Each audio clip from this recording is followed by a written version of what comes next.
Minha gente, vamos finalizar o nosso módulo 6 com o nosso vídeo 4. Vamos continuar falando de generalização indevida. Vejam esse item 8.1. Os índices de sedentarismo crescem em todo o mundo. Como a pessoa pode dizer que cresce em todo o mundo? Por acaso essa pessoa se muniu das informações necessárias para trazer tal afirmação? Como dizer que o sedentarismo cresce em todo o mundo? Onde está essa pesquisa? Então, é preciso ter muito cuidado para não dizer algo sem ter consciência de que está dizendo algo que realmente é verídico. E no item 8.2, você diz, as pessoas leem cada vez menos. Com base em que informações você traz esta? Ora, se antes nós tínhamos, por exemplo, no Brasil, pessoas que não sabiam ler, analfabetas, hoje que nós temos muitas pessoas lendo no país, hoje, quando temos a internet disponibilizando condições para leitura, por que nós vamos dizer que as pessoas leem cada vez menos? Rita, se quando alguém diz isso, ela está pensando que as pessoas leem muito pouco obras clássicas, mas leitura é algo muito amplo, você não precisa ler apenas obras clássicas, você pode até nem ler obras clássicas. É importante que você leia diversos gêneros. Você pode ler em jornais, você pode ler em jornais físicos ou virtuais, você pode ler em uma folha de caderno, você pode ler em um livro, em uma revista, você pode ler documentos, você pode ler as leis de seu país. Então, não é obrigatório que você leia obras clássicas da arte literária. Então, dizer que as pessoas leem cada vez menos é um equívoco. Você pode até pensar que muitas vezes as leituras feitas não são leituras que você indicaria, não são leituras que realmente contribuam para um crescimento cognitivo, para um crescimento intelectual, para uma noção sociopolítica e econômica melhor, mas dizer que elas leem cada vez menos é muito perigoso. Eu não traria essa informação. Vamos passar a mais um item. Vamos agora ao item 9. Restrição de causas, consequências ou soluções. Sempre que você for apontar consequências de um fato, dê a entender que você está trazendo algumas delas. Quando você for apontar causas, faça o mesmo. Dê a entender que você está selecionando as maiores causas. Quando você for trazer soluções, admita também que poderá haver outras soluções que você não terá tempo de citar ou simplesmente não lembrará. Então, vejam bem, o homem produz cada vez mais lixo. Fato. O que se deve ao avanço tecnológico e aos adventos das revoluções industriais. Será que essas são as únicas razões do aumento da produção de resíduos? Será que o fato de hoje nós termos uma humanidade constituída por um número gigantesco de pessoas não contribui também para a maior produção de resíduos? Será que toda a responsabilidade está no avanço tecnológico e nos adventos das revoluções industriais? Então, essa é mais uma vez uma generalização indevida, ou seja, uma restrição. Como, Rita Silva, é generalização ou é restrição? No momento em que eu restringo as causas do problema a essas duas, eu estou dizendo que sempre o aumento da produção de lixo se deve a elas. Então, parece um paradoxo, mas leva a uma generalização indevida. Gente, vamos ao 9.2. As agressões ambientais são graves não só para o meio, verdade, mas também para o homem, verdade. Elas se devem à adesão às tecnologias e ao anseio pela riqueza a qualquer custo, sem preocupação com a sustentabilidade do planeta. Mais uma vez, a pessoa elenca duas causas e sugere que elas são as únicas. Vamos revisar aqui a nossa leitura. As agressões ambientais são graves, perfeito, concordamos. Não só para o meio, muito bem, que é o próprio ambiente, mas também para o homem, perfeito. Elas se devem, e agora vem, causa 1, a adesão às tecnologias. Causa 2, ao anseio pela riqueza a qualquer custo, sem preocupação com a sustentabilidade do planeta. Ora, existem outras causas. Você pode dizer, por exemplo, que se deve não só à adesão de algumas tecnologias, mas também à falta de outras que poderiam reduzir os resíduos na Terra. Por exemplo, uma tecnologia que se chama aterro sanitário. É uma tecnologia. O fato de nós termos poucos aterros sanitários faz que nós tenhamos muitos resíduos e o ambiente fica muito agredido. Um lixão é razão para agressão grave ao ambiente. Quando se constrói o aterro sanitário, isso já se alivia, já se reduz, esse problema já se reduz. Então, dizer que a adesão às tecnologias e o anseio pela riqueza apenas não é legal. Vamos ver aqui mais um elemento. O elemento número 10. Falácias. O que é isso, Rita C? Equívocos. Você pensa que o que está sendo dito é real, é verídico, mas não é. O discurso é enganoso. Tudo leva a crer que o que está sendo falado é uma verdade, mas não é. Essa é a falácia. O senso comum indevido. Por que eu digo indevido? Porque muitas vezes o senso comum é ótimo, é benquisto, é aceito, porque merece ser aceito. Então, nem todo senso comum deve ser eliminado. E nós temos as inconsistências. Algo que é dito e que não tem comprovação, que não se sustenta, frágil, uma argumentação fraca, que não tem sustento, que não tem base. Vamos ver o 10.1. Com o advento das tecnologias, muitas pessoas se tornaram sedentárias. O que é o advento? É a chegada, é o momento de surgimento.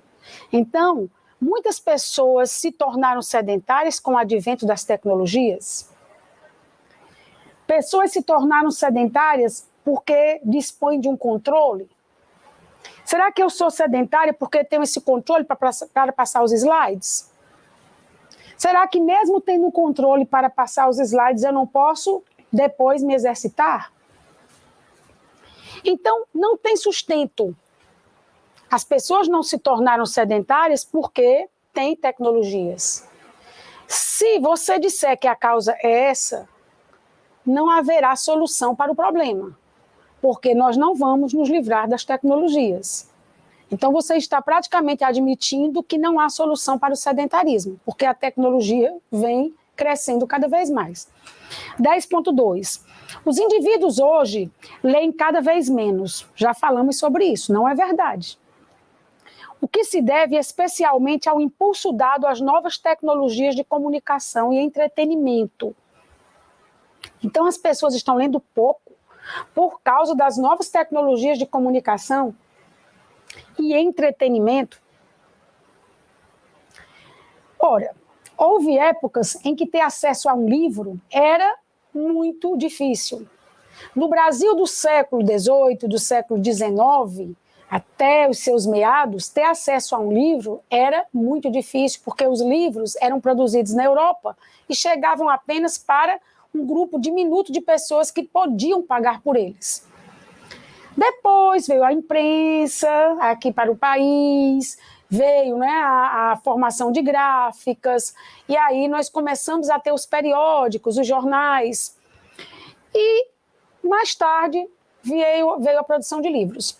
Então, eu dizer que a tecnologia dificulta a leitura, se eu uso meu notebook e tenho milhares de livros para baixar, livros que eu não conseguiria comprar, se eu posso entrar na Biblioteca Nacional e ter acesso a livros, se eu posso entrar na Academia Brasileira de Letras e ter acesso a livros.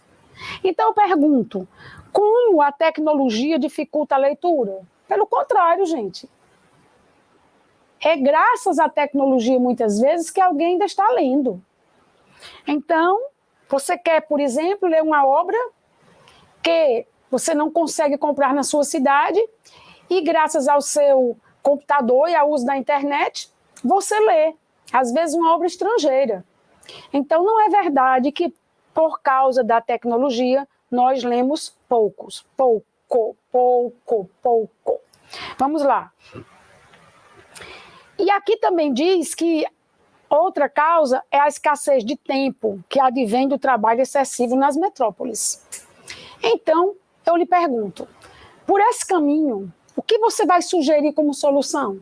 Se você disser que as causas de as pessoas lerem pouco são essas duas, você vai ter que combater as novas tecnologias da comunicação e do entretenimento.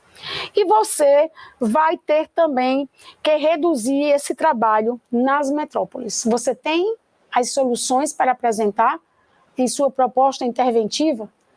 Não, né, gente? Então, é melhor não ir por esse caminho. Vamos ao 10.3. É preciso disponibilizar bibliotecas públicas e reduzir os valores dos livros e revistas para que haja maior adesão à leitura. Disponibilizar bibliotecas públicas e reduzir os valores dos livros e revistas para que haja maior adesão à leitura e assim os jovens voltem a ler os clássicos. Por que os clássicos? Por que os clássicos? Eu, que sou amante da literatura, acho que vale a pena ler os clássicos. Mas se você me perguntar se é mais importante ler um dos nossos clássicos, o Machado de Assis, por exemplo, que eu amo, ou ler a Constituição do seu país, ler o artigo 5º da sua Constituição, eu direi que o artigo 5º é mais importante. Embora eu goste de Machado de Assis e ache que a sua leitura é muito proveitosa. Mas se eu tiver de fazer uma escolha, eu prefiro que você esteja realmente cônscio dos seus direitos como cidadão. Então, não é obrigatório ler os clássicos. E aí a pessoa diz que são livros realmente importantes. Quer dizer que se não for um clássico, não é importante? E se for um livro que seja interessante, uma obra literária interessante, mas não esteja caracterizada como obra clássica, ela não tem valor? Então vamos ter cuidado. Dos quais se afastam devido ao seu grande número de páginas. E quem diz que toda obra clássica tem muitas páginas?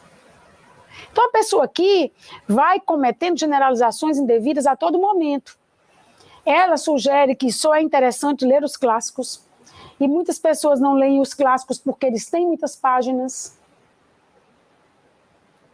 Se você voltar a Machado de Assis, você tem um conto conhecidíssimo, que é O Alienista, que tem 80 páginas. Não é um livro de muitas páginas, concordam? Então, esse tipo de afirmação não se faz.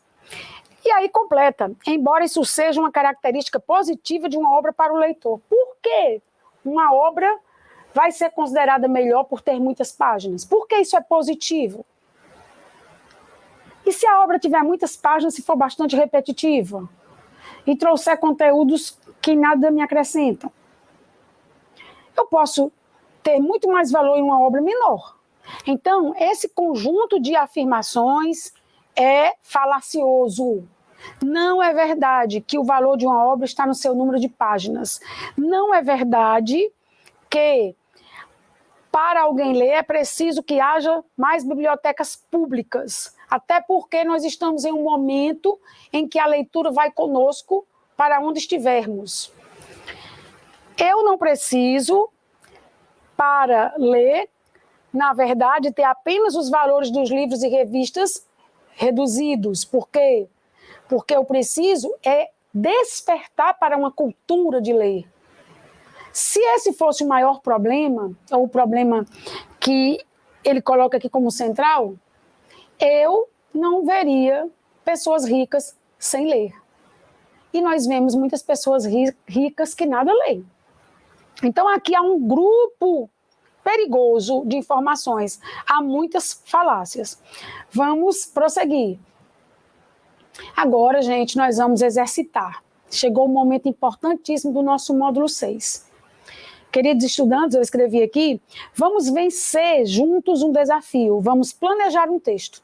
Turma, no próximo módulo nós vamos prosseguir com essa linha de proposta. nós vamos levar essa proposta em nossa mente já com o texto planejado. Então, nós vamos agora apenas planejar, não vamos construir o texto. Observe a proposta simulada a seguir. Vocês já sabem como é o arcabouço da proposta Enem. É sempre assim iniciada, a partir da leitura dos textos motivadores seguintes. Você não deve deixar de lê-los mesmo. E com base nos conhecimentos prévios, nos seus conhecimentos prévios, quer dizer, aqueles que você adquiriu ao longo de sua vida, de sua formação, redija um texto argumentativo em norma padrão da língua portuguesa sobre o tema violência contra o menor no Brasil. Apresente uma proposta de intervenção que respeite os direitos humanos. Bem, aqui você sabe que está diante da competência 5. E também quando diz, selecione, organize e relacione de forma coerente e coesa argumentos e fatos para a defesa de seu ponto de vista, você está aí trabalhando com a competência 3. Quando você valoriza o tema, não sai das suas margens, não tangencia, você está trabalhando com a competência 2. Quando se diz para você redigir o texto em norma padrão da língua portuguesa, você está atendendo à competência 1. E, evidentemente, quando se diz que é preciso organizar as informações e você chega a fazer isso no nível superficial do texto, linguisticamente você está atendendo à competência 4. Vamos ver aqui o nosso primeiro texto motivacional. Uma pesquisa que avaliou a percepção da sociedade sobre a violência praticada contra as crianças e os adolescentes colocou o Brasil em primeiro lugar como o mais violento na comparação com 13 países da América Latina. O estudo foi divulgado hoje, 9, na capital paulista, pela Organização Social Visão Mundial. Muito bem. Gente, aqui nós temos o Brasil como o país que comete mais violência contra crianças e adolescentes na América Latina. Vou voltar ao slide anterior para que vocês lembrem o tema. Violência contra o menor, onde? No Brasil. Muito bem. Algumas formas de violência consideradas foram o abuso físico e psicológico, o trabalho infantil, o casamento precoce, a ameaça online e a violência sexual. Algumas, mas não são as únicas existentes.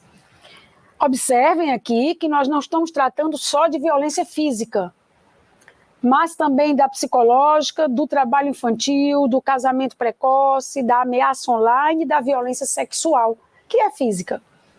No Brasil, 13% dos entrevistados enxergam que existe alto risco dessas práticas contra a criança no país. Em seguida estão o México com 11%, o Peru e a Bolívia com 10%. As melhores percepções foram verificadas em Honduras e na Costa Rica, com 2%. Então, o Brasil está na pior situação da América Latina quanto a esse aspecto. Vamos ver o texto 2. Proteger nossas crianças é a ideia básica que permeia debates políticos, sociais e culturais no Brasil. Quando se fala em assuntos como políticas de educação, violência urbana e acesso a conteúdos na internet, esse argumento abstrato é usado de forma recorrente. Por trás desse debate, há uma lei federal sancionada em 1990 que regula como o Estado, a sociedade e a família devem lidar com pessoas com menos de 18 anos. Então, não é só a família que deve cuidar de seus filhos, crianças e adolescentes. O Estado, a sociedade também. O Estatuto da Criança e do Adolescente, popularmente chamado pela sua sigla ECA, diz que isso deve ocorrer. Em 267 artigos, o texto tem como ponto de partida a doutrina da proteção integral. Ou seja, o princípio de que as crianças e os adolescentes devem ser protegidos e assistidos pelo Estado, pela família e pela sociedade. Pelo Estado, pela família e pela sociedade. Com prioridade e garantias de direitos básicos. O ECA é a base jurídica no Brasil para qualquer medida, intervenção ou discussão sobre os direitos dos menores de 18 anos. Desculpem, eu li errado aqui, gente. O ECA eu li I. O ECA é a base jurídica no Brasil para qualquer medida, intervenção ou discussão sobre os direitos dos menores de 18 anos. É por isso, turma, que você não pode ser radical e dizer que nada foi feito contra a violência sofrida por crianças e adolescentes no Brasil. Você não pode dizer que há completo descaso diante desse problema. Você precisa ser mais suave, você não pode exagerar.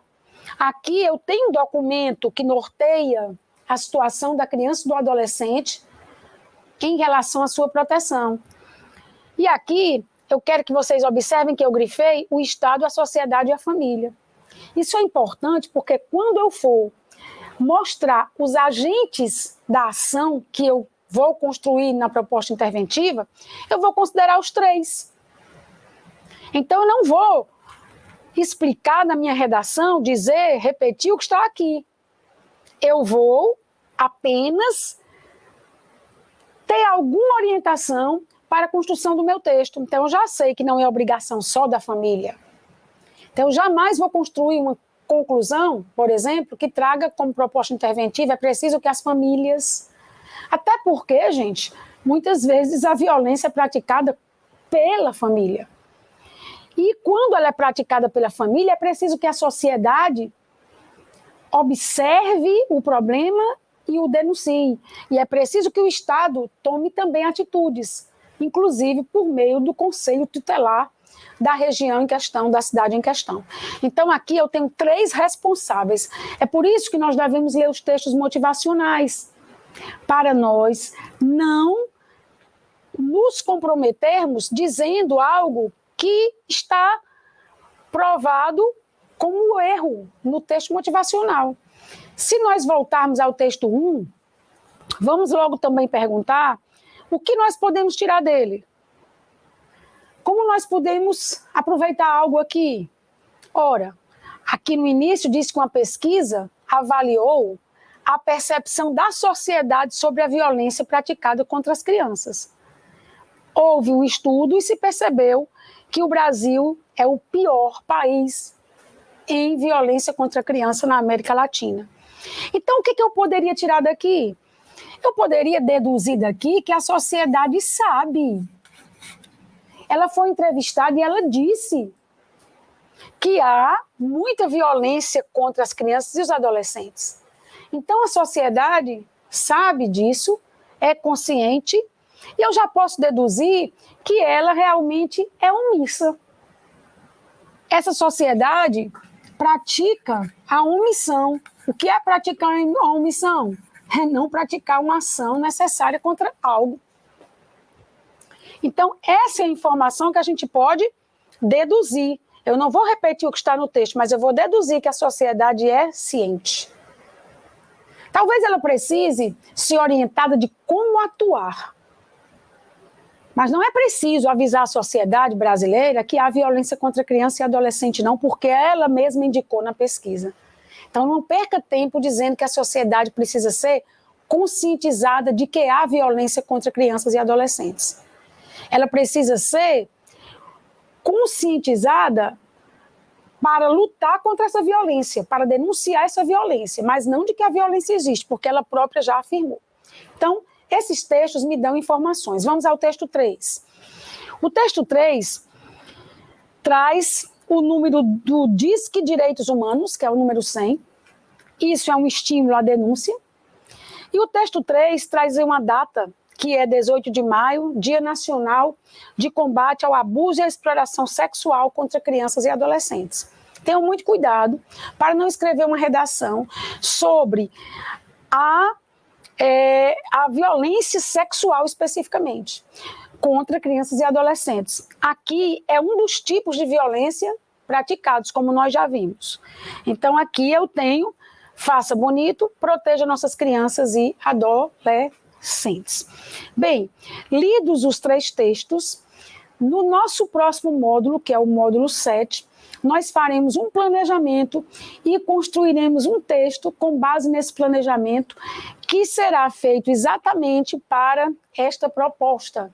Violência contra, vamos repetir aqui, violência contra o menor no Brasil. Até daqui a pouquinho no nosso módulo 7. Abraço, turma!